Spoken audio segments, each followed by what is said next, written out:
doctor's office, and as I sat nearing the bottom of a tissue box at the end of the worst year of my life, with dealing with my emotions of not being able to be with my dying mother, he arrives in his Sunday's best to give me his ears and eyes, and I am nearing piecing together my biggest fears and explaining my unusual behavior. Behavior described to me as risky. Risky behavior is a cry for help and must mean that I'm crazy. So this was before I was diagnosed with schizophrenia. I was diagnosed with schizophrenia right before I had met this therapist, and but this is the introduction of the therapist that is more talked about in the Holy Grail, because I had major delusions after the hospital stay that I started hallucinating him instead of Jesse. So now I had to deal with that. So it was another unavailable man that I had fixated my love on. But I have risky behavior because of my mania that makes me talk very cringy about stuff. So there's some cringe factor. So just ride the wave and get over it. And because we got to edit some stuff out, because I did my very best. Risky behavior is a cry for help and must mean that I'm crazy. He is the first person and only person to tell me, you're not crazy, you're just smarter than everyone. And I free fall into this memory, finally, after years of being insecure of being less than. I have a major insecurity about my intelligence, so that's why it was such a big deal, and that's what I tried to convey with writing this way. My hands were bloody from years of proving myself and proving to everyone wrong. As I talk about my insecurity of my intelligence, my hands were bloody from years of proving everyone wrong. I am not dumb or crazy. I'm just smarter than you. It's not a disoriented memory or misheard words.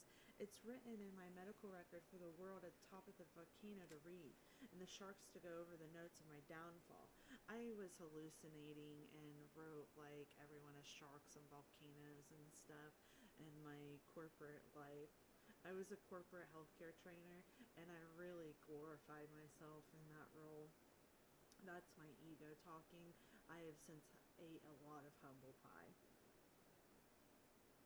He undid what every person who said, take a pill and go back to work. He said, go home and fix your family. If it's this job that's making you unhappy, then leave.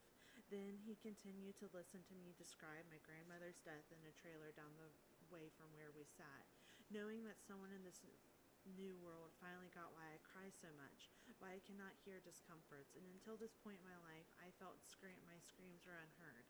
My words were loaded into a gun being used to kill me. He told me to put down the gun. Not a real gun. This is a metaphorical gun, but I have the my thoughts hurt me, but I fight them off like a warrior princess. This was a man who wasn't using my pain against me. He continued to advise me to stay.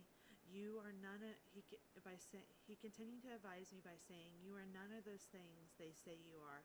And if you hurt someone, you had a reason in that moment.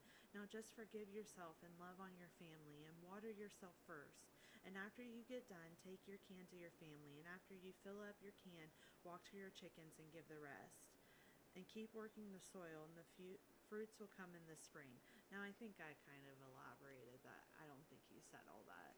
I think he was like, I think what he said was like, Stacy, go home, work on your marriage, because he was like my very best friend, and I told him very intimate details of my life because he's a therapist, so it helped, and he was my best friend, and I talked good about Jeff, and that's why everyone was like, Stacy, Jeff's a good guy, he builds you chicken coops and pools and stuff, and he's angry all the time, and I'm like, yeah, he's angry all the time, and there's stuff that you don't know that I don't talk about at work that is bothering me that I don't want to say on my podcast, but that was real stuff going on back then that isn't a problem today.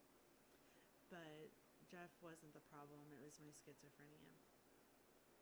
And this talk helped me to recenter in the path I needed to get back on, told me to say sorry once more and move on, comforted me in the words that if I am Stacy, I cannot fail, and failing is not in my DNA, and if I do, I am going to go out in a bang.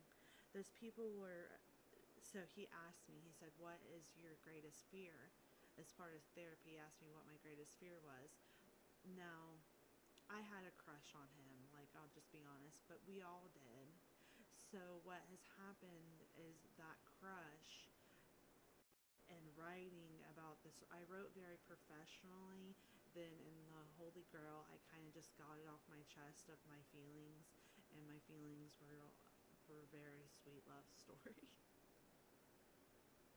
Now we would just laugh, like, he's unavailable, he's married, but I had a little crush on him. I got a crush on everybody. Those people were a part of the storm around me and got me to read how I would never do drugs because they almost kill everyone I love, and and drugs took everything from me. Um, and then I get into like my childhood story about dealing with like addictions in my childhood that we don't need to read for the podcast. We remember, but staring at the sun.